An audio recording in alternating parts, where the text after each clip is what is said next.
8:31లో దేవుడు అంటున్నాడు, పాపులను క్షమించను, పాపులను ప్రేమిస్తాను కానీ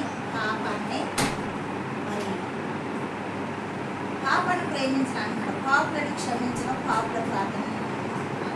పాపులు అంటే త్రాగిపోతూ దేవుని మాటకు లోబడడం, తిరిగిపోతూ దేవుని మాటకు లోబడడం.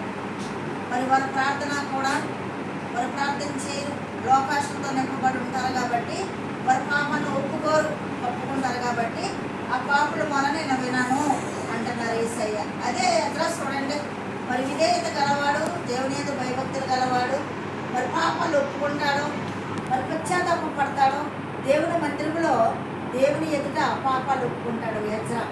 మరి ఈ యొక్క పరిచయం కూడా అంతే, నేను గొప్ప వ్యక్తిని, నాలో ఏ పాపం లేదు, నేను ఉపవాసాలు ఉంటాను, మరి నేను అలాంటి శుక్రలాగా లేను, మరి నేను దశమభాగం ఇస్తానని హెచ్చించుకున్నాడు. శుక్ర అయితే పాపినైనా నన్ను కరుణించుమని కన్నెలెత్తి చేతులెత్తి ప్రార్థించాడు.